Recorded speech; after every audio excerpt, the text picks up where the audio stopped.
ब्रह्मानंदं परम सुखदं केवलं ज्ञानमूर्ति द्वन्द्वातीतं गगन सदृशं तत्त्वमस्यादिलक्ष्यम् विमल अचलम् एकं नित्यं सर्वदा साक्षिभूतं भावातीतं त्रिगुणरहितं तं गुरुं प्रणमाम्यहम् सद्गुरुं प्रणमाम्यहम् श्रीगुरुं प्रणमाम्यहम्। प्रातः वंदनीय सदगुरु रूप सत्संगत जी, प्यार से कहना एक बार सारा परिवार मिलकर बोलिए सदगुरु माता सुदीक्षा सविंदर हरदेव जी महाराज की। सत्संग जी बहुत आनंद भरे पल है। सत्संग का सुंदर सा ये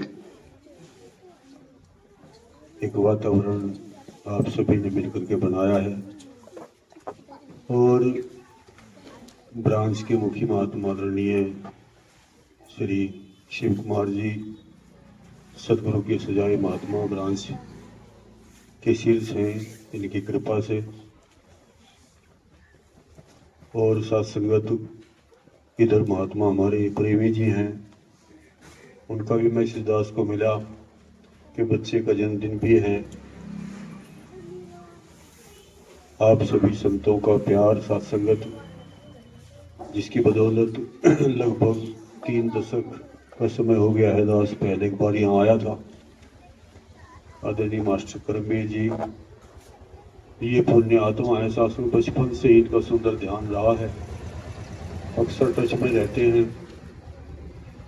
पूज्य मास्टर जी हमारे जिन्होंने ज्ञान का भक्ति का पौधा हमारे क्षेत्र में लगाया, आदरणीय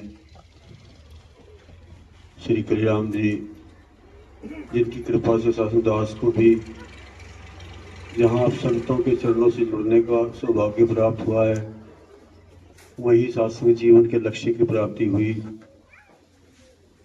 तो आप सभी की कृपा से सुंदर सा जो मनोयोग बना है, एक एक महात्मा ने अपने सुंदर विचार रखे हैं, सभी ने मनोवर्ती से श्रवण किए। पूज्य मास्टर जी ने बहुत सुंदर तरीके से मंच का संचालन किया। तो आप सभी को इस धार्मिक कृति के लिए हाथ में बधाई। सत्संग जी हम सभी सत्संग में बैठे हैं, दास कोई आपसे अलग नहीं है। यहाँ एक से एक कर्मयोगी ब्रह्मज्ञानी संत मौजूद है जिनकी वाणी में ओज है। महात्मा हमारे संचालक साहब दिलीप जी सीधी सीधी बात रख करके गए हैं, क्योंकि संतों की बातों में शासन को फेरबदल नहीं हुआ करता, संतों की बातें सीधी होती हैं। आज वर्तमान पैगंबर स्वर्गीय माता सुदीक्षा जी महाराज निरंकारी ये कोई अलग से धर्म संप्रदाय नहीं चला रहे हैं। शासन थोड़ा सा विचार करके देखें, हम समाज के प्रत्येक वर्ग से बिलोंग करने वाले सदस्य, माताएं, बहनें, भाई सब यहाँ बैठे हैं और सदगुरु ने हमेशा से साथ संगत जी यही काम किया है। आज कोई नई बात नहीं है कि कोई अपनी तरफ से कुछ बताया जाए, ऐसा नहीं। साथ संगत अज्ञानता के अंधकार में सोई मानवता को जागृत करने के लिए, इंसान को इंसान का रुतबा प्रदान करने के लिए, जिसकी बदौलत इंसान इंसान कहलाने का अधिकारी बने, और इस इंसान के जन्म को सार्थक करने के लिए ही हमेशा से युगों युगों से हर दौर में जब से सृष्टि रची है, अरबों वर्ष पहले सृष्टि होने में आई, तब से लेकर के अब तक और कल्पांत तक, जब तक इस कायनात रहेगी, सृष्टि रहेगी, तब तक शास्त्र जी ये संसार में आकर के, क्योंकि मानव को प्रभु का पुत्र कहा जाता है, प्रभु की संतान कहा जाता है। गोस्वामी तुलसीदास जी महाराज कहते हैं, सब मम प्रिय सब मम उपजाए, सब ते अधिक मनुज मोहे भाए। तो मनुष्य को प्रभु का पुत्र माना जाता है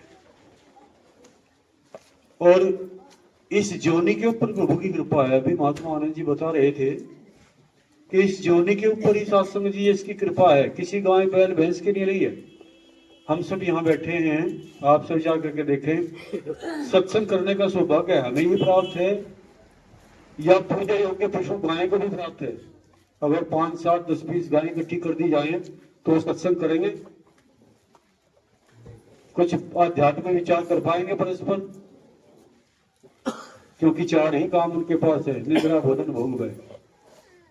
ये प्रत्येक जिस्म के साथ है, शरीर के साथ, चींटी से लेकर के हाथी तक जितने भी संघ का शरीर प्राणी मात्र है शरीर लिए हुए, वो सब 4 काम करने में शासन सफल है। आहार, निद्रा, भय में तुझे, खाना पीना, सोना जागना, डर भय प्रजनन, ये चारों क्रियाएं प्रत्येक शरीर में कॉमन है। लेकिन जो जीवन के लक्ष्य की बात है, जो सत्य की बात है, वो विवेक से होती है। विवेक केवल मनुष्य के पास है। तो हम सबके पास विवेक है, और विवेक को जगा करके सत्संग में बैठते हैं। तो महात्माओं ने यहां तक लिखा है कि सत्संग का जो रिजल्ट है वो इतना विशेष है कि एक घड़ी, आधी घड़ी, एक घड़ी में शास्त्र 24 मिनट होते हैं। आधी घड़ी, आदि से पुनाद, भिक्खा संगत साध की कटे कोटि अपराध। हमें विचार करना है कि हम सत्संग में बैठे हैं। सत्संग जी, ये कोई कथा नहीं होती यहाँ पर। कथा तो अतीत की होती है, गुजरे समय की, राम कथा, शिव पुराण, शिव कथा, या कृष्ण लीला, कृष्ण कथा, समय समय पर हो गुजरे वक्त के औलियों, गुरुओं, अवतारों, महापुरुषों के द्वारा दिए गए इस ब्रह्म ज्ञान और ब्रह्म में जीवन, भक्ति में जीवन, उसकी उस समय की जो ऐतिहासिक एक मेमोरी है जो हमारे हाथ में है, उसको हम कथा कहते हैं। हम सुनते हैं, सुंदर तरीके से सुनना चाहिए। लेकिन यहां जो महात्मा जिक्र कर रहे हैं वो सत्संग जी प्रकाश किस ओर डाला जा रहा है, सीधी सी बात है। दास ने बचपन में पिताजी शासन पढ़ते थे तो कोटेशन पढ़ी ग्रंथ में, और उस कोटेशन में वर्ड आया मनुर्भव, इंसान बनो। तो बचपन का समय था, दास ने पिताजी से निवेदन किया कि मनुष्य बनो, ऐसा हमारे धर्म ग्रंथों में लिखा हुआ है, ये किसके लिए कहा पिताजी? तो कहने लगे बेटा ये हमारे लिए कहा, मनुष्य के लिए। तो वो फिर बचपन की बात ध्यान नहीं, दिमाग में बात घुसी, मनुष्य तो हैं, 5 कर्मेंद्रियां हैं, 5 ज्ञानेंद्रियां शरीर में लगी हैं, आंख, नाक, रसना, त्वचा, ग्रहण के लिए नाभ, ये 5 ज्ञानेंद्रियां हैं, 5 कर्मेंद्रियां भी हैं क्रिया करने वाली, और पूरा शरीर है। तो इसके बाद भी शायद मेरे लिए तो नहीं कहा मनुष्य बन, क्योंकि मैं तो हूं। किसके लिए कहा? अगर बात शास्त्र की है, वेद की है, तो सर्वसम्मत है, सबके लिए है। अगर सबके लिए है तो कहां कभी है जो मनुष्य नहीं है? कहां कभी है सत्संग जी? महापुरुषों ने कहा है, रामायण में गोस्वामी लिखते हैं कि सत्संग में जब बैठे, ब्रह्मज्ञानियों की सभा में जब बैठे, तो चेतन होकर के विवेक को जगा कर बैठे, क्योंकि यहां पर बहुत विशेष चीज मिलती है। महात्मा भी बता रहे थे, मास्टर जी, हमारे मुखी जी बता गए हैं कि लोग तो इसमें सुखी होता ही है, यहां वो चीज मिलती है, लेकिन परलोक की भी गारंटी है। लोक परलोक दोनों की बाजी जीतने का अगर कहीं एक समन्वय है, एक साधन है, वो सत्संग है। इसलिए गोस्वामी तुलसीदास जी महाराज फरमाते हैं रामायण में, रामचरित मानस में, कि सत्संग में जब बैठे तो विवेक को जगाकर चेतन होकर बैठे हैं। सुन समझहि जन मुदित मन, मज्जहि अति अनुराग, लहि 4 फल अछतन, साधु समाज प्रिया। ये संतों का समाज, इसको प्रिया का, तीर्थों का राजा कहते हैं प्रिया को, सब तीर्थों का राजा। तो सब तीर्थों का राजा है साधु समाज। लेकिन सावधानी बरतने को कहा, सुन समझहि जन मुदित मन। जो मनुष्य प्रसन्न मन से, आनंदित मन से, आनंदित मन का भाव होता है दुनियावी विकारों को निकाल करके, दुनियावी जो मस्तिष्क में हमारे कुछ में फंसा रहता है 24 घंटे, उस सब को निकाल करके मनोवृत्ति को शुद्ध करके जब सत्संग में बैठते हैं और एक एक इस अछत शरीर के रहते हुए 4 फलों की प्राप्ति हो जाती है। यहां नहीं कहा है, अन्यत्र महात्मा लिखते हैं कि वो 4 फल है, धर्म, अर्थ, काम और मोक्ष। धर्म बुद्धि के लिए सत्संग में बैठ करके संतों के वचनों पर विचार किया जाता है तो हमारी बुद्धि धर्ममय हो जाती है। बुद्धि ही शास्त्र जी धर्म के मार्ग पर जाती है और बुद्धि ही अधर्म के मार्ग पर भी जाती है। राम और रावण शरीर थे तो शरीर में मौजूद आत्मा दोनों, लेकिन एक की बुद्धि धर्म से सराबोर भरी हुई और एक के मस्तिष्क में केवल और केवल लोक पचारा, दुनियावी माया, मिथ्याभिमान, जो कुछ नहीं है इसको सब कुछ मान करके इसको समर्पित कर देना। परिणाम क्या हुआ दोनों का शासन हमारे सामने है। इसलिए बुद्धि धर्म में होती है संतों के वचनों को जीवन में अपना करके। सुन समझे ही जन मुदित मन, जो सुनते हैं समझते हैं जीवन में उनको धारण कर लेते हैं, अपना लेते हैं, तो उनके 4 काम बन जाते हैं शरीर रहते हुए। धर्म में बुद्धि हो जाती है, अर्थ अर्थात शरीर के चलन के लिए संपूर्ण अवस्थाएं प्रभु कृपा से आशीर्वाद के रूप में प्राप्त हो जाती हैं। कामनाएं जितनी भी है सब पूर्ण हो जाती है। जितनी भी कामनाएं हैं, दुनियावी कामनाओं का जिक्र नहीं कर रहा जा सकता।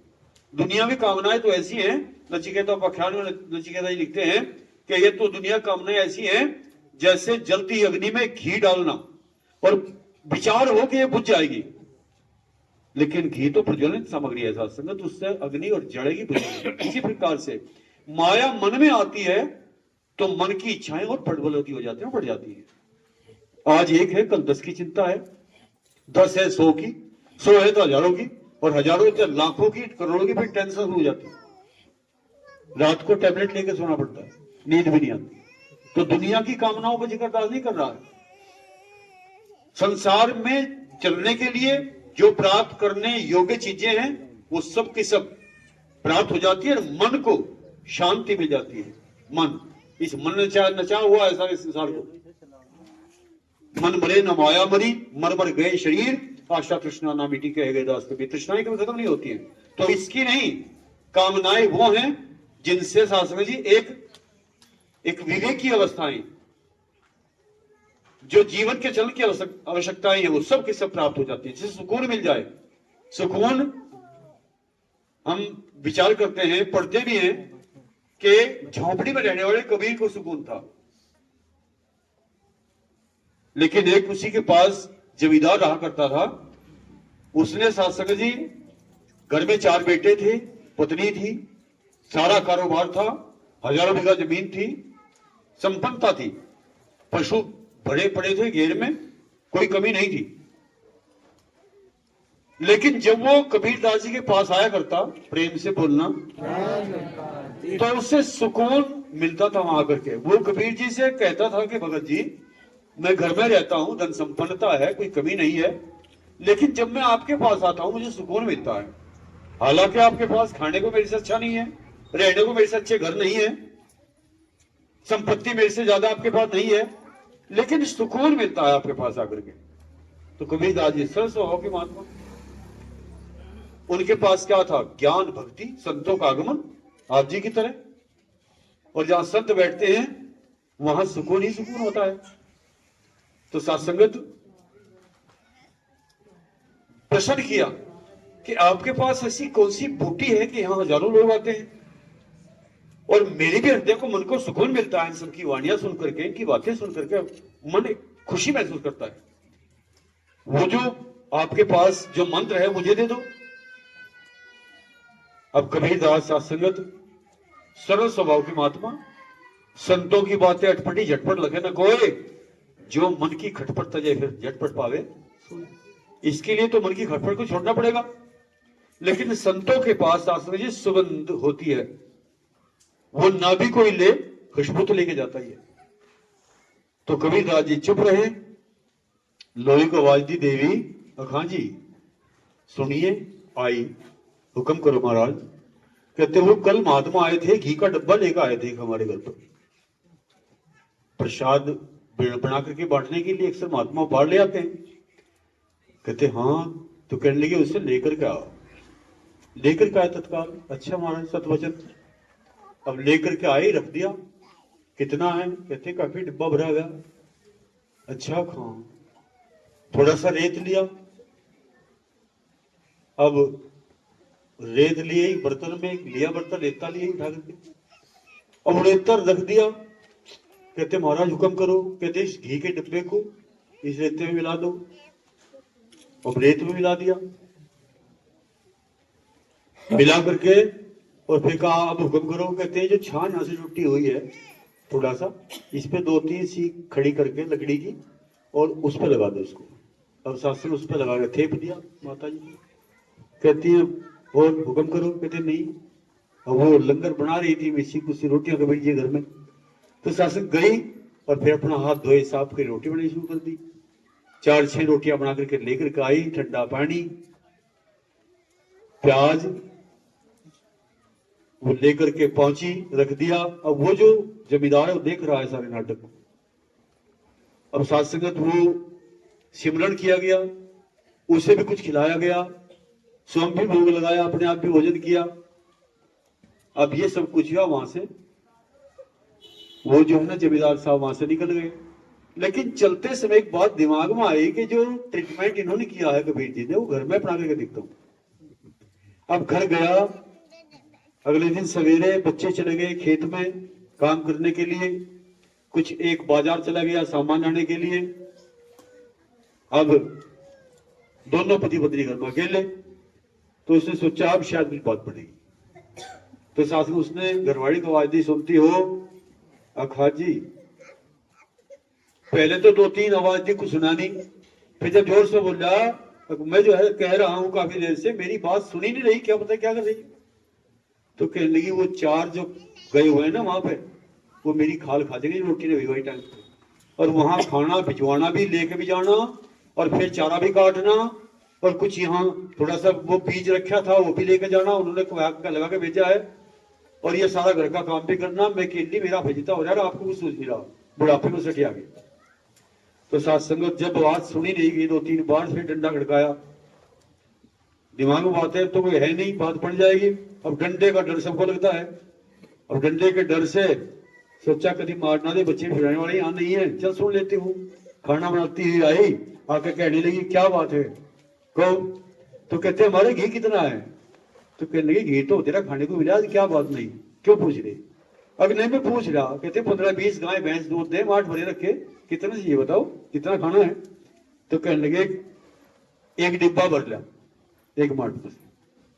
अब वो सासू लखाई तिरछी सी, डिब्बा क्या करेगा? विचार बदले। खैर वो डंडा रखा था सामने, उसका डर था। तो डब्बा उठाया, घी लेकर के आ गई। भोजा तो है नहीं, आधा सा करके ले आई। कहने लगे ये ले, इसे खा के मरोगे, इतना घी मुझे बताओ कहीं में मिलाऊं? कहते रेता उठा के जाओ। अब रेता लेकर के आई, सोचती सोचती क्या बात होगी, कुछ ना कुछ गड़बड़ है। रेता लिए लो, एक ध्यान उसके ऊपर, एक डंडे के ऊपर। अब साथ संगत डंडा सबको लगता है, आप सभी महात्मा जानते ही हैं। तो वो लेकर के आई, रेत रख दिया। अब क्या करूं, खाना बना लूं, टाइम हो रहा जाता है। कहते इस डिब्बे घी को रेते में मिला। अब साथ संगत वो रेता आया, डिब्बे में घी आया, या तब तो ठीक है। लेकिन वो घी रेते में मिलाना, ये बात समझ में नहीं आई। अब थोड़ी सी मजबूत हुई, एक आधी डंडा मारेगा मारेगा, डिब्बा घी तो बच जाएगा। और इतना सोचते सोचते धीरे से उस डब्बे पे भी ध्यान, उधर भी ध्यान, दोनों हाथ पकड़ लिए, डंडा ना उठा सके।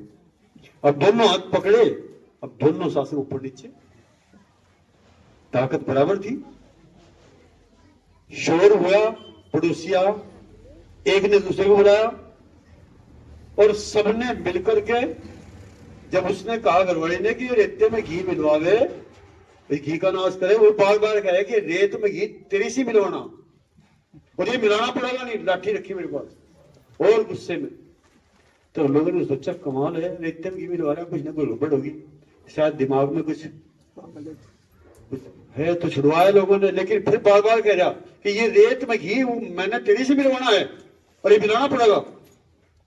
इतने में पीछे से बच्चे को, बड़े वाले छोटे को भेज दिया, भाई माँ को लेकर आना है, खाना भी और बीज भी। खेत बता हुआ रहा इसमें, हम सोच रहे कल हो जाएगा, लेकिन आज ही बता हुआ रहा, इसको बोना पड़ेगा।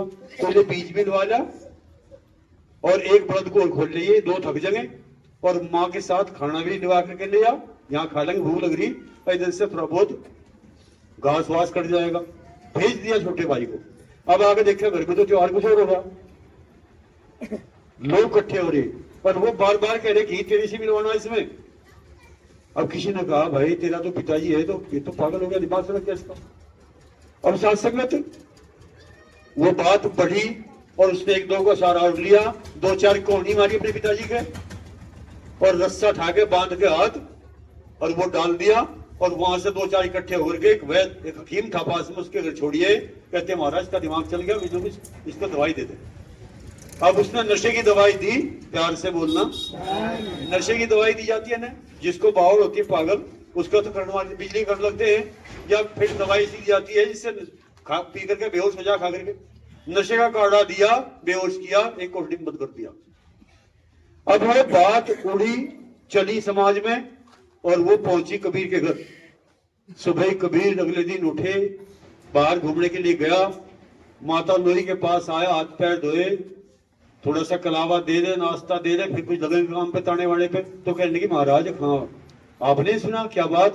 कहते वो जो हमारे पास चौधरी आया करता था, वो कहते हैं कि कल उसका दिमाग चल गया, पागल हो गया। अब कबीर जो है ना समय का सदगुरु, बात समझ में आ गई कि तो ट्रीटमेंट अपनाया, यही से गड़बड़ है। अब वो ट्रीटमेंट वहां तो चलता। तो साथ संगत खाना खाया थोड़ा और कहा कि मैं इससे मिलकर आता हूं और आप तब तक अपना काम मिलता हूं। फिर ताना पड़ेंगे अपना। जाकर के पहुंचा, हकीम जी को नमस्कार किया, 10 बात छोटी करेगा, और कहा कि मुझे उससे मिलना है जो आपके यहाँ पागलबंद है। कहते महाराज भगत जी आप तो भगत आदमी हैं, आप तो भगवान के नजदीक हैं, लेकिन मुझे माफ करना, बहुत से कई ऐसे आगे मेरे पास, अकेले ने तो हड्डी तोड़ दी मेरी, अब तक नहीं जुड़ी, और एक कंधा पाड़ रखा, दांतों से चीर दिया, तो इसलिए मैं तो उसके पास जाने का नहीं, मैं तो काढ़ा पिलवाऊंगा नशे में 5 को लेकर के। हाँ आपको शौक है तो आप चले जाओ। चाबी दे दी, जाकर के खोला, और खोलने के बाद कबीरदास जब नजरें सामने मिली, उसे कहा, कहने लगे भाई साहब कितनी भैंस है आपके घर? प्यार से बोलना, प्यार से कहना जी, कितनी भैंस है आपके घर? और वो व्यक्ति चुप है। कहते कितने बेटे हैं आपके पास? चुप है। कितना धन है घर में? कितनी जमीन ज्यादा, कितने महल माड़ी तेरे बड़े हुए हैं, मुझे बता। चुप हो गया साथ। क्यों? क्योंकि सब तो एक बात को किसी ने नहीं मानना, और उसको कहां तक पहुंचा दिया? पागल करार देकर के एक छोटी कोठी में पहुंचा दिया, वहां बंद कर दिया। तो बात समझ में आई।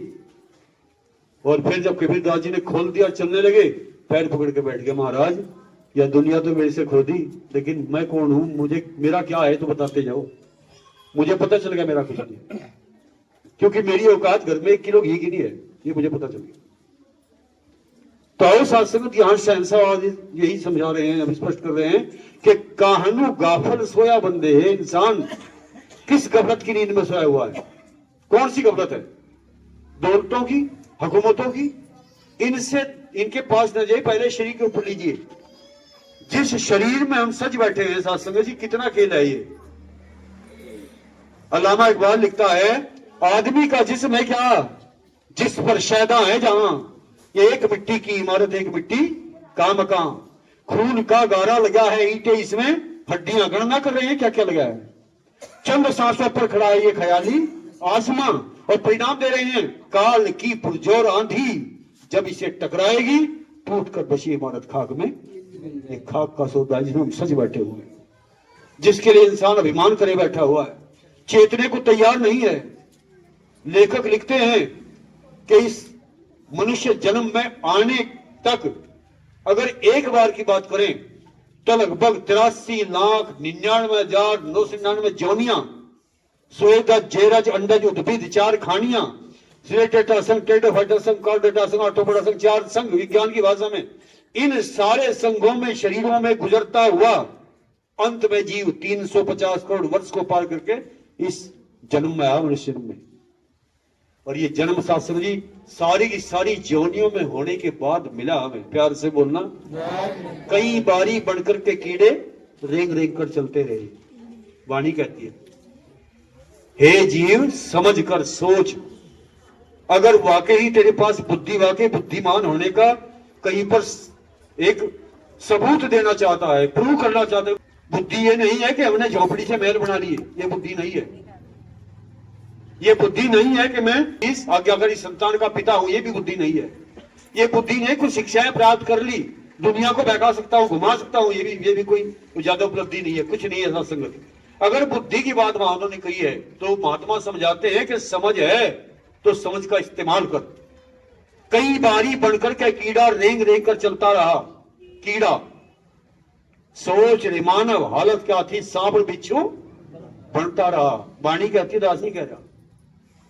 गाय बैल खड़ कुक्कड़ घोड़ा जन्म पशु का पाया था। गाय बैल पशु चल पाए सब गिर दिए।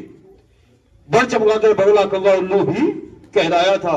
विष्ठा में बड़ चिल्लाता था, विष्ठा में। और क्या कह रहे हैं, भूल का एक 50 नहीं, जो भूल है आत्मा का हाथों से जा रहे हैं।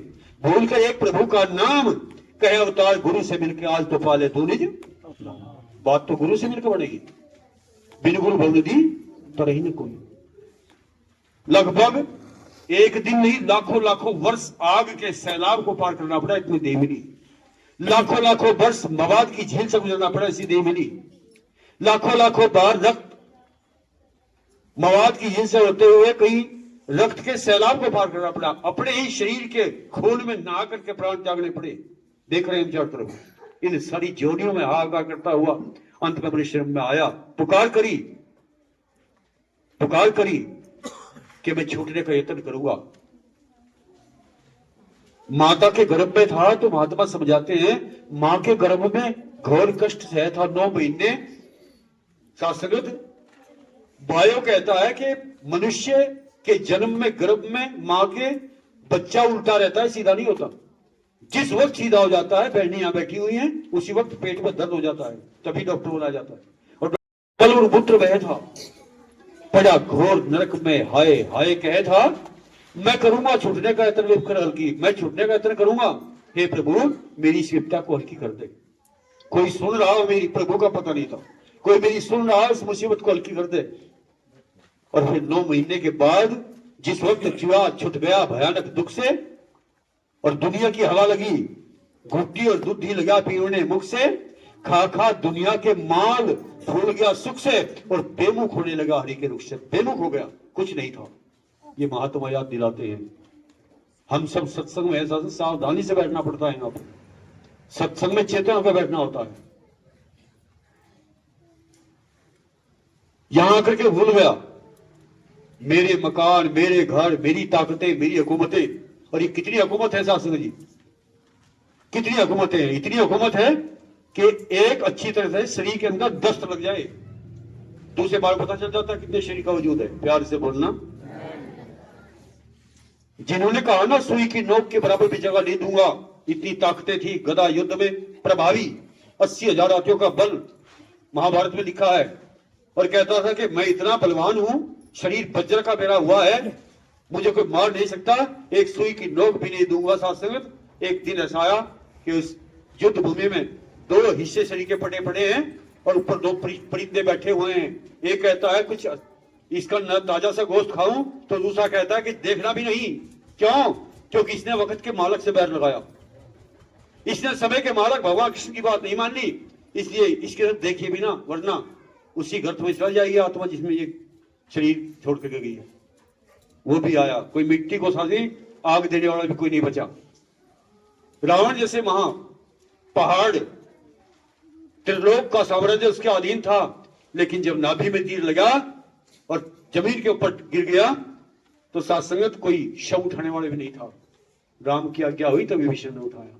तो ये है संसार का खेल। कोई कहे कि मैं कुछ हूं, केवल अपने विनाश के गर्त की खाई में जाएगा। इसलिए महात्मा कहते हैं कि मारा गया वो जिसने कहा मैं कुछ हूं। इसलिए इस मैं को तज करके जितना जल्दी इस लक्ष्य की तरफ बढ़ जाता है, संतों की बात सुन लेता है कि मैं क्यों आया, कहां से होकर के आया, कहां मुझे जाना है, कहां मेरा घर है, कहां मेरा ठिकाना है, जब तक ये पता नहीं मिलेगा, महात्मा कहते हैं उत्तिष्ठित जागृत प्रपन्नेन मोदत, वेद कहता है उठ जाग, और जब तक लक्ष्य प्राप्त न हो तब तक मत रुक, क्योंकि आज ये समय है, सांस चल रहा है, अगर कल सांस रुक गया तो गारंटी खत्म हो जाएगी। कबीर दास जी ने कहा कि कल करे सो आज कर, आज करे सो अब। कक्षा 3 में 2000 से पढ़ा, अब भी बच्चों को पढ़ाते हैं, मास्टर जी यहाँ बैठे हुए हैं। पल में पढ़ ले होगी, बहु करेगा कब, पल में पढ़ ले होगी। कौन सा काम है साथ विचार करें, क्या मकान आज बनाने हैं कल नहीं बनेंगे? अगर चूहे की योनि मिल गई तो खुद बिल खोद देंगे, परिंदों की मिल गई घोंसले बनाएंगे, सुंदर सुंदर बन जाएंगे। सोना जागना नहीं होगा का? ऐसी सी योनियां जिंदगी सोते ही गुजर जाती है, ऐसी योनियां जो क्षण भी नहीं सोती, ऐसी योनियां मिलेंगी, उनमें हो जाएगा सब काम। खाने पीने में ऐसी योनियां 24 घंटे खाती रहती हैं, वो भी मिल जाएंगी। लेकिन कबीरदास जी जैसे महात्मा कर्मयोगी संत, वो किस बात को लेकर के कह रहे हैं कि काल करे सो आज करे, कौन सा काम है?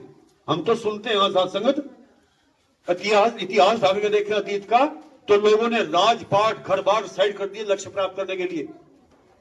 आज शास्त्री बाबा रविदास जी महाराज का की जयंती मना रहे हैं, उनकी एक परम श्रद्धेय शिष्या हुई है मीरा जी, सबको पता है, राजा की बेटी, राजा की रानी, लेकिन पता था कि कुछ समय के लिए शरीर का नाम राजा की रानी, राजा की बेटी है, मैं आत्मा हूं, मैं तो परमात्मा की बेटी हूं, और जब तक परमात्मा मुझे प्राप्त नहीं होगा मेरा मूल, तब तक मैं इस 84 लाख जीवों में भटकती रहूंगी, कोई मुझे बचाने वाला नहीं है। इसलिए आज समय मिला है, इसका लाभ उठाना है। फिर सत्संग जी चल पड़ी इस रास्ते पर, सब कार्य किया, जिंदगी भर आधी उम्र चली गई पूजा पाठ में, अनेकों क्रियाओं में, सब में, व्रत संयम में, और जब लगन की ना, जो मेरे में लगन लगी हो तेरी, मैं भी तुझसे नहीं जुदा समय अंधेरी, दमदम के साथ में लगे है मेरी फेरी, पर माया के अंधे आंख खुले ने तेरी, कर संतों का सत्संग नजर आता हूं, समदर्शी मेरा नाम महिदेव प्रभु समदर्शी है। कृपा करी, बाबा रविदास जी महाराज के रूप में संकार ने शरीर लिया हुआ था, आवाज दे दी, बेटा कहां जा रही हो? कहते बाबा जी ठाकुर भोग लगाने। जब आई फिर पूछा, कहते ठाकुर ने खाया? देख रही है, नहीं लगा के तो आई पर खाया नहीं। कहते जब लगा के भोग आई तो खाना चाहिए था, नहीं? कहते नहीं खाया तो महाराज, फिर लगाने क्यों गई? दिमाग घूम गया, क्या कहना चाहते हो? कहते तू क्या करना चाहती है? भक्ति। कहते भक्ति का ये रास्ता तो नहीं है जो तुमने पकड़ा हुआ है, प्यार से बोलना। भक्ति भगवान के बिना प्रभु को जानती है? कहते नहीं, जिस प्रभु को मैं जानती हूं वो मैं गई थी उसके श्रद्धा के रूप में, लेकिन वो सब जगह सर्वव्यापक नहीं है। कहते परमात्मा तो सब जगह सर्वव्यापक है, ना रे सूरज ना चंदा, ना रे धरत आकाशी, ना रे पवन, ना रे पानी, अटल है अविनाशी। कुछ भी नहीं रहेगा जो दिख रहा है, प्रभु तब भी रहेगा, था भी है भी रहेगा भी, यही मौजूद है हर जगह। इसे प्रभु को जानने की चाहना है या फिर यूं ही? कहते नहीं महाराज जानने की चाहना है। कहते बैठ जाओ, तरीका कुछ और है। कौन सा है? कहते बैठ जाओ मैं बताता हूं। कठौती में पानी भिगा था, दोनों अंजलि ली भर लिया, कहते इसे पी पहले तब बताऊंगा। वो फटाफट दिया, जरूरत थी, चाहवान थी, गटागट पी गई, और वही बैठ करके सड़क के ऊपर शास्त्री अविनाशी परमात्मा का, क्योंकि संत हंस होता है गुरु, पानी दूध दोनों कर दिए, माया है, ये ब्रह्म है, इसमें रहना है तो भटक, पार होना है तो इसके साथ जुड़, और फिर साथ जुड़ गई। तो आज इतिहास हमें कुछ और बता रहा है, चाहना होनी चाहिए। कौन कहता है भगवान नहीं मिलता? भगवान तो जगह जगह में है, कण कण में है, लिखा है कि नहीं? लेकिन कोई चाहवान नहीं है। जरूरत किसको है? दरवाजा तो खुला है, कोई खटखड़ा है ना, कोई आवाज दिन महात्माओं से कहे ना मुझे प्रभु चाहिए, तत्काल मिल जाएगा सब जगह। गीता में कृष्ण ने कहा जब से सृष्टि बनी है तब से आदि में मैंने ब्रह्म ज्ञान सूर्य को दिया, और तब से लेकर के दक्ष प्रजापति इक्ष्वाकु वंश से लेकर के राजा दिलीप ताहिल, कहीं पर ऋषियों मनुष्यों के द्वारा, अवतारों के द्वारा होता है। ज्ञानी बराबर चल रहा है, कोई समय ऐसा नहीं होता जो मैं ज्ञान न देता हूं, शरीर में ना करके रहता हूं। लेकिन कोई चाहवान तो, प्यार से बोलना, चाहना किस चीज की है? मेरी 1.25 लाख की लॉटरी लगवा दिए शेरा वाली चाला, तो ये है ना पहले बैठी हूँ, जोड़ मिल जाए, मेहंदी पहनती ऐसा है ना, हैं बेटे का ब्याह हो जाए, बस पोता सा हो जाए, उनका मिल जाएगा नंबर, पोता हो जाए, यहां तक सीमित है शासन। इसलिए महात्मा समझाते हैं कि समा है ये हाथ से जा रहा है रेत की तरह, सांस की गारंटी नहीं है शासन। और अगर सांस रहते हुए प्रभु का ज्ञान प्राप्त कर लिया और सांसों को इसकी भक्ति में लगा दिया तो समझिए बेड़ा पार है, वरना तो नाव भंवर में है और लाश का कोई है नहीं, हिचकोले खाली, कोई बचाने वाला नहीं, तूफान आने की बात है, बस डूब जाना है। मल्लाह कर ले सदगुरु को, और सदगुरु को मल्लाह करके इसको अपने आसन पे बैठा ले बस। अभी महात्मा समझा रहे थे गुरु की आज्ञा को सर्वधार्य, क्यों? क्योंकि ब्रह्म ज्ञानी ब्रह्म है होती, जो ब्रह्म का ज्ञान देता है ना वो ब्रह्म होता है। सो सदगुरु शरीर नहीं होता, शरीर तो इसका एक साधन है मात्र। हम जैसी घटक में सोई आत्मा को जगाने के लिए, इस अविनाशी तत्व तक पहुंचाने के लिए, जिसको भूल करके भटक रही है 84 में, साधन, वरना गुरु स्वतः ब्रह्म होता है साथ संगत। तो इसलिए कृपा करो, आज अवसर है, मौका है, हम इस ज्ञान को प्राप्त करें, इससे फोकस करें, इसके ऊपर इसको तवज्जो दें। दुनिया की सापेक्ष दुनिया चलाना इसका काम है, इसकी आवाज पर कदम उठाना ये संत का काम है। हनुमान जी ने ये नहीं पूछा, सीता को खोज करने के लिए भेजा गया, अंगूठी दे दी तो भगवान से ये नहीं प्रश्न किया कि कौन सा रास्ता होगा, किधर को जाऊंगा, कैसे जाऊंगा, कोई केवल मन में भाव आया कि ये अंगूठी एक आशीर्वाद के रूप में मेरे सदगुरु ने मुझे दे दी है और ये मेरे साथ है। सिमरन किया और जय श्री राम का नारा लगाया और उस ओर बढ़ चला था, मेरे रास्ते अपने आप ही साफ होते चले गए। न कोई समुद्र बीच में अड़े आया, सोयोजन का था, न लंकनी समुद्र आई, न अनेकों कहीं पर सासे कई कोट समुद्र जैसी खाई बनी हुई, लंका की कोई इसके सामने रास्ते नहीं अड़ी, पहुंच गया माता सीता के पास। क्योंकि ये जो चाहता है वो करा देता है। जाकी कृपा पंगु गिरी लांघे, रंग चले सक्षत जाए। जिसकी कृपा से जिनके पैर नहीं होते ना, पर्वतों को पार कर जाते हैं। रंग जमीन पर पड़ा है, कोई सुनता नहीं है, शरीर भी ठीक नहीं है, कुछ भी नहीं है, दरिद्र है, लेकिन इसकी कृपा हो जाए तो ये सिंहासन पर आरूढ़ कर देता है, एक राजा बना देता है। सत्संग इतिहास भरे पड़े हैं। तो ये इसकी कृपा से जीवन की क्रियाएं होती हैं, लेकिन भक्ति भी इसकी कृपा से होती है, पर चेतन होकर के भक्त को उठना पड़ता है। अब राम का संदेश लेकर के हनुमान ने कदम बढ़ाया ना होता, फिर क्या होता था? राम काज की नहीं बना, मोहे कहां विश्राम। और आज हम देखते हैं कि जिस हनुमान ने रो करके विभीषण से बात कही थी कि हे विभीषण जी, मेरी औकात क्या है, जब विभीषण पूछा कि कैसी कृपा हुई आप पर, प्रभु श्री राम ने कैसे कृपा कर दी, तो साथ में रो पड़े हनुमान जी। रो करके कह रहे हैं कि मेरी अवस्था ऐसी है कि कहाँ हूं कवन में परम कुलीना, कपि चंचल सब ही विधिहीना, प्रात लेऊ जो नाम हमारा, ते ही दिन ताही ना मिलैयारा। हे विभीषण जी, कहूं विभीषण प्रभु की रीति करो सदा सेवक। मैंने सोचा था कि किसी सेवक करने वाले पे प्रीति करते होंगे, दया करते होंगे, लेकिन मैं वानर कुल में उत्पन्न, बुद्धि नहीं, अकल नहीं, कुछ नहीं, सवेरे से वानरों का नाम भी कोई ले तो शाम तक भोजन नसीब ना हो, ऐसे कुल में मेरा जन्म हुआ इसी करके। लेकिन मेरे दयालु प्रभु की दया देखिए, कृपा देखिए, मुझे भी अपनी शरण लगा करके, मुझे मेरे वजूद के साथ जोड़ करके और अपने पास रख लिया। ये है इसकी दया का, कृपा का परिणाम। ये है, ऐसे है दया के सागर प्रभु। ये किसी के गुण देखते नहीं है, एक बार शरण हो जाइए, कृपा कर देते हैं। तो ऐसी कृपा हुई तो और साथ इसकी कृपा की पात्रता सिर झुका करके लेनी होती है और हर एक अभिमान को तज करके शासन प्रभु की भक्ति करनी। भक्ति करने के लिए मनुष्य मिला, सारे काम सारी योनियों में हो गए हैं, करके आए हैं, अभी भी यकीन मानिए इसका सहारा लेकर के जब शरीर को खड़ा करते हैं ना, और ये भाव बनाते हैं, जैसे वो कुरान पाक में आता है आयत में कि सिरात और अजीन अलम तारहीम गैर मकजूबे लहुलज़लीन, कि हे खुदा, हे प्रभु, हे परमात्मा, हमें उस रास्ते पर चलाइए जो रास्ता आपका जिस पर इनाम हुआ उस रास्ते चलाइए और भटके हुए बहके के रास्ते से बचाइए। भटके का मतलब क्या होता है? जो प्रभु से विपरीत माया की गर्त में फंस करके ही जीवन जी रहे हैं, वो भटके हैं, राही उनको कहा गया है। इसलिए इस अविनाशी तत्व का ज्ञान प्राप्त करके जब सुबह उठ करके इससे प्रार्थना करते हैं, रात्रि की नींद का धन्यवाद, और प्रभु दिन भर शरीर आपका है वो करा लेना जो आपको अच्छा लगता है। जो तुझ भावे सो अधिकार महात्मा समझा रहे थे। सब में प्रभु को देख करके विनम्र भाव से, करुणा से, दया से, मिलवर्तन के साथ, सहनशीलता के साथ, अक्षमा से, प्रीत प्यार के साथ, इसके विश्वास के साथ ये जीवन को जिया जाता है, फिर ये जिंदगी की डोर को अपने आप चलाता है। साथ नवम सरल सब छल समीना शबरी, जो छल कपट मन से त्याग करके, राम जी समझा रहे कि मुझ अविनाशी तत्व की शरण हो जाता है मेरी भक्ति में, उसके जीवन की डोर, उसके जीवन की नाव को फिर मैं चलाता हूं। और जिसके जीवन को डोर को प्रभु चलाए साथ संगत, वो डोर कभी टूटती नहीं है, वो नाव कभी डूबती नहीं है।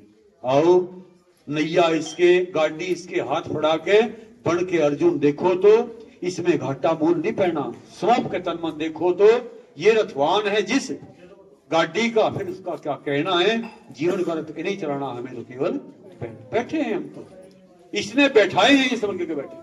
और ये रथ जीवन का दिशाएं दसों इसकी है, सोचने के लिए बुद्धि इसकी है। कृष्ण भगवान ने कहा अर्जुन, जब मैं शरीर से कुछ कराना चाहता हूं ना संसार में, तो विचारधाराओं को बदल देता हूं। हम सोचते कुछ और हैं और कर देते कुछ और हैं। किसकी कृपा? इसकी। मान क्यों ना ले? प्रभु तेरी कृपा है। सब में निरंकार प्रभु है, मान क्यों ना ले? मेरी माँ प्रभु है, मेरी पत्नी प्रभु है, मेरा बेटा प्रभु है, मेरा भाई प्रभु है, मान क्यों ना ले? आज ही मानिए, कल से घर में सूख बन जाता है। प्यार से बोलना। लेकिन हम शरीरों में बैठे बैठे हैं, शरीर तक सीमित है, हम कपड़े तक सीमित हैं। जो कपड़े के अंदर है उसके वजूद की तरफ ध्यान नहीं दिया जा रहा। और उसकी कपड़े की सुरक्षा के लिए, इसकी रक्षा के लिए एज ए फिजिकल बॉडी हम सब कुछ सोचते हैं, सब इंसान करने में लगा हुआ है। लेकिन महात्मा कहते हैं कि ये तो शरीर एक दिन अंततः तो शमशान में जाना है ना। कितना है इसका वजूद? जीवन पर्यंत के लिए काम करता है मनुष्य।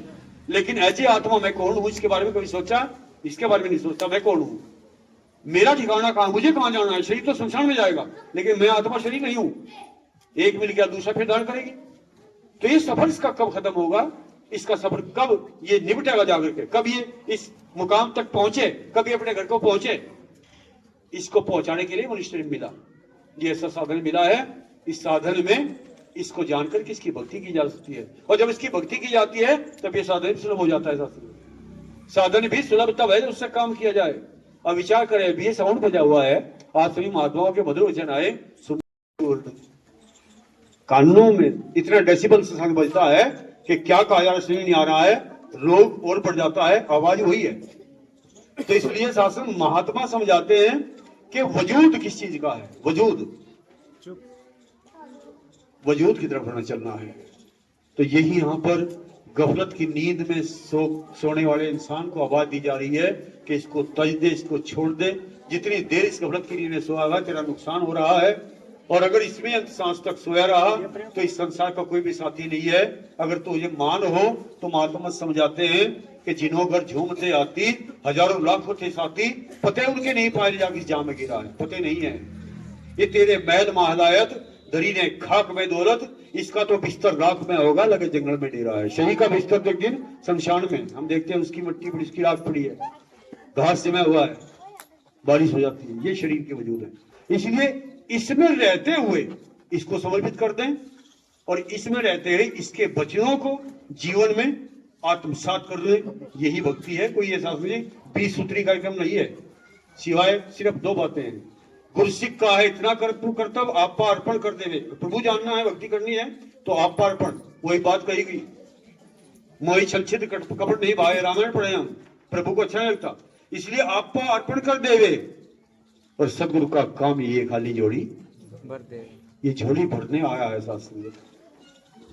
एक एक महात्मा अपनी बात कर रहे हैं, कोई लिखी पढ़ी बात नहीं आपको कहता हूं। यहाँ अपने वजूद की बात करते हैं, अपनी सोच की बात करते हैं। मेरे सामने प्रभु खड़ा कर दिया उसने, सदगुरु ने, इसीलिए तो कह रहा हूं। ये सारे महात्मा कह रहे हैं। अर्जुन ने तो कहा पश्चाद ब्रह्म, पश्चात ब्रह्म, दक्षिण तस्यों अदर्श्य उदर्श्य प्रसक्तम ब्रह्म वेदम विश्वम अरिष्टम। हे माधव, आपकी कृपा से आपने जो नजर दे दी है, आज मैं अपने अस्तित्व, अपने ब्रह्म को, परमात्मा को, परम तत्व को अपने आगे भी देख रहा हूं ब्रह्म ब्रह्म, पीछे भी मेरे ब्रह्म ब्रह्म, दाएं भी बाएं भी दोनों ओर, नीचे ऊपर भी, ना अंतम ना मध्यम पृष्ठो एकदम सतोष, ना कहीं अंत देखता हूं, ना इसका मध्य देखता हूं, ना आदि देखता हूं। अखंड ब्रह्मांड इसके अंदर समाये हुए हैं। इसका कहीं अस्तित्व, कहीं ऐसा वो नहीं है कि यहां शुरू हुआ यहां बीच यहां खत्म है। अनंत है, असीम है, अथाह है। हे माधव, आपकी दया से वाकई आज मेरा संसार माया में से मिला सफल हुआ है। वरना मैं तो ये समझे बैठा था कि राजसी कर दिया, इंद्र की डोटी पर खड़ा होकर के तपस्या कर ली, सब कुछ छोड़ दिया, राजपाल पीछे कर दिया, सहज से कल्याण हो जाएगा आत्मा का। लेकिन ये मेरा भ्रम आज आपकी कृपा से मिटा है। तो सारी महात्मा सारी यही बात कह रही है कि गुरु के शरण में आकर के ही ये भ्रम हमारा मिटा है, और इस भ्रम को मिटा है, उजला हो गया है। अब उस उजाले में जीवन को जीना है, साथ उजाले में बेशक रहकर जग के अंदर सारे कारोबार करो, धिया पुत्र कुटुंब कबीला संग सभी के प्यार करो, पर ये हम भूल ना जाएं किसको पढ़ना, असली कहाँ ठिकाना है। जग में रहकर 4 दिहाड़े तो 4 दिवस का सौदा है, मुड़ के कहाँ पे जाना, इसको पढ़ के रखना है, कहाँ जाना है। तो इस अविनाशी तत्व को जान करके अंतिम लाइन में शहंशाह जी ने ऐसा कुछ कहा है जी, सारा अभिमान साइन करते हुए जी। अगे जाके मुंह की जैसे ते तुम सोच विचार, कहे अवतार ऐ तेरे हथ विच, बाजी अपनी जीतिया हार। शासन प्यार से कहना फैसला करना। आगे जाके मतलब क्या है, शरीर को छोड़ने के बाद, शरीर के छोड़ने के बाद कहां जाएगा, कहां जाएगा। एक तरफ है माया की भंवर 84 लाख ज्योतियां, एक तरफ प्रभु निरंकार, जाएगा कहां, क्या जवाब लेकर के जाएगा। 3 दिन शादी में जाना पड़ता है साथ संगत, तो बहुत कई जोड़ी कपड़े बांध लेते हैं हम, जूते भी जोड़ी एक्स्ट्रा रख लें। लेकिन 84 लाख के सफर पर जाने के लिए ये तैयार खड़ा हुआ है, पता नहीं कब सांस रुक जाए। क्या क्या किया, क्या इकट्ठा किया, प्यार से बोलना, क्या भक्ति खाते में है। अगर यमराज के पास पहुंचे और यमराज पूछे कि संसार में मनुष्य देह मिली थी, जीव को प्रसन्न किया जा, सुंदर देह मिली थी, और उस देह में जाकर के अपने लक्ष्य को प्राप्त करके जन्म मरण के कालचक्र से छूटना था। अब करके क्या आया, बुद्धि चलावे कि मैंने तो 10 बच्चे पैदा करके पाल करके सरकारी नौकरी पे लगा दिए, तो क्या यमराज संतुष्ट हो जाएगा। जवाब आएगा कि वो तो काल का दुनिया का सामान था, बेटे पोते सब दुनिया के थे, वही रह लिए। अपने लिए क्या करके आया, हे आत्मा तू अपने लिए, शरीर को छोड़ करके, शरीर के बाहर आत्म तत्व क्या करके अपने लिए। अगर कहे कि मैंने तो इतने बच्चे महल बनाए, लगा राजा जिंदगी, कहते वो दुनिया का सामान था, उसी रंगमंच का खेल था, वही का था, तू तो बदलाव में लगा, वही छोड़ के क्या गया, क्योंकि तेरा था ही नहीं, तेरे लिए तेरा अपना क्या है। कहे कि मैंने तो तिजोरियां भर दी, तो वो भी कंकड़ पत्थर संसार का ही था। तुझ आत्मा के साथ तो सुई भी नहीं आई, तो अपने लिए क्या लेकर के आया। क्या ये पता लेकर के आया कि तेरा निज रूप क्या है, तेरा निज घर क्या है, तुझे जाना कहां है। अगर ये पता तो लेकर के आया तो फिर तो तुझे सलाम है, नमस्कार है, फिर तो पता तुझे अपने घर में जा। और पता लेकर के नहीं आया तो फिर चित्रगुप्त को आवाज दी जाती है, बैठा, प्यार से बोलना। और इसे देख बैठा करके कि किस सांस पर कौन सा काम किया, इसने खुद करता बन के मैंने किया, और जो सा काम किया उसका फल का यहां एक जो है वो डाटा तैयार कर। और जब बनता है ना, फिर कहा जाता है कि सर्प की देह में जाना पड़ेगा, क्योंकि वो काम जो है ना जीवन भर में सबके साथ जो है वो करके सारा काम सब उल्टे सीधे और दुनिया भर का धन इकट्ठा करने में जिंदगी लगा रहा, तो सर्प की देह दे दी और आवाज दे दी कि हजारों वर्षों तक इसी देह पर मिट्टी खानी रेंग के चलना, इसी देह में रहना पड़ेगा। प्यार से बोलना, कोई बच नहीं सकता, कोई बच नहीं सकता। न्याय जग किए तूने संसार में, न देखा निज गुनाहों को, गवाही कौन देवेगा मुकदमा जो चले तेरा। तेरी आत्मा का मुकदमा चलेगा, कौन गवाह किया है शास्त्र में। क्या लंकार का ज्ञान प्राप्त किया, क्या सदगुरु गवाह किया, क्या संत गवाह किए कि हमारे पास बैठ करके भक्ति करे। सदगुरु गवाह किया कि मैं लंकार का ज्ञान लेकर आया मेरे मुर्शिद से, मुझे मेरे घर का पता है, विनाशी परमात्मा मेरा घर है, मैं आत्मा इसका ये मेरा मूल है, पता लिया। तो आओ सत्संग, इससे पते को लेना है, गुरु की शिक्षाओं को जीना है, तो घर स्वर्ग में बन जाता है। 4 दिन का जीवन ही हमारा सुंदर हो जाता है अगर प्रभु के ज्ञान को हम रिश्तों में बरतते हैं। तो एक सुनहरी सा सुंदर सा प्रयोजन महात्माओं के द्वारा किया गया। आदरणीय महात्मा प्रेमी जी, उनका फोन आया 2-3 दिन पहले, और आदरणीय हमारे मुखी जी हैं दर्शन देशराज जी चल करके आए हैं, उनके दर्शन हो गए। दाएं अक्षर शास्त्री जी कई मोबाइल की इसमें तो दर्शन दास करता रहता है, तत्काल से निकलता है। मास्टर जी हमारे कर्मयोगी महात्मा हैं और सारी बहनें इधर महेंद्री जी बैठी हैं, सारी बहनें ब्रह्म ऋषि इस शासन मीरा का रूप कबीर का रूप, तो सबके दर्शन करके बड़ा आनंद प्राप्त हुआ। और फिर से इस महात्मा हर्ष का जन्मदिन भी है आज, तो लख लख बधाइयां। दातार सब प्रकार से कृपा बख्शे, जो जो सच्चे पातशाह के घर में है वो सारी खुशियां दे, भक्ति में जीवन हो सभी संतों के। जहाँ एक सुंदर भाव देखने को मिले हैं साथ संगत, बड़ी खुशी आप जी के बीच आकर के हो रही है। और दास ही प्रार्थना करता है कि ये सुंदर अवसर है, भक्ति करनी है, जी जान से भक्ति करनी है, इसका सहारा लेते हुए गुरु का भक्ति करते चले जाएं। भक्ति में सब सुख है, भक्ति ही हमने मांगनी है साथ संगत, क्योंकि भक्ति ही सबसे महत्वपूर्ण कर्म है इस संसार का, और कोई कर्म महत्व नहीं है। तो सब के सब सभी महात्मा आप एक इनाम के हकदार हैं साथ संगत, और धन्यवाद के पात्र हैं, क्योंकि आपके कारण दास को भी आने का मौका मिला है और महात्माओं का जो एक सुंदर विचार सुंदर भाव सुनने को मिले। ये एक ताबूत के कील का काम करती है, जैसे कबीरदास जी ने बकरी के घोटे पर थोड़ा मारा, एक वो आधे गया किला, दूसरा मारा और ज्यादा गया, तीसरा और ज्यादा गया। तो ये संतों के वचन ही होते हैं जो हमारे मन को, इस मन रूपी किले को नकार में दृढ़ करते हैं साथ संगत। तो ये दृढ़ करने का मौका मिला, सभी आप धन्यवाद के पात्र हैं। और दास क्षमा याची है, आप जी की शान में कोई शब्द ऐसा निकल गया हो, क्योंकि दास ऐसा कोई विशेष नहीं है, केवल ये आप जी की शरण होने का मौका मिला है। आप जी जो कहलवा लेते हैं वो आपकी कृपा है। जो कहीं कोई ऐसा शब्द आ गया हो, हृदय को ठेस पहुंचाना है, तो दास क्षमा का याचक है, कृपा करना, दास को बख्श देना। और सबके लिए भले की कामना करते हैं दीनदयाल सच्चे पातशाह। सबके घरों में जब तक शरीर चल रहे हैं खुशहाली हो, तन करके मन करके धन करके सब प्रकार से सुकून चैन वाला सारा सामान देना, जो संतों के लिए हितकारी है सच्चे पातशाह, वो खूब जोड़ियां भर के देना और अपनी भक्ति के साथ जोड़ने की मति देना, क्योंकि आपकी दी गई मति से ही भक्ति संभव है। आपकी मति के बिना हम भक्ति भी नहीं कर पाते, तो हमें सबको ही भक्ति करने की मति देना और अपने चरणों के साथ ऐसे ही जोड़े रखना, खुशियां आनंद सबको देते हुए यही प्रार्थना है। सबका भला करो भगवान, सबका सविधियो कल्याण। पुनः पुनः क्षमा याचना के साथ प्यार से कहना।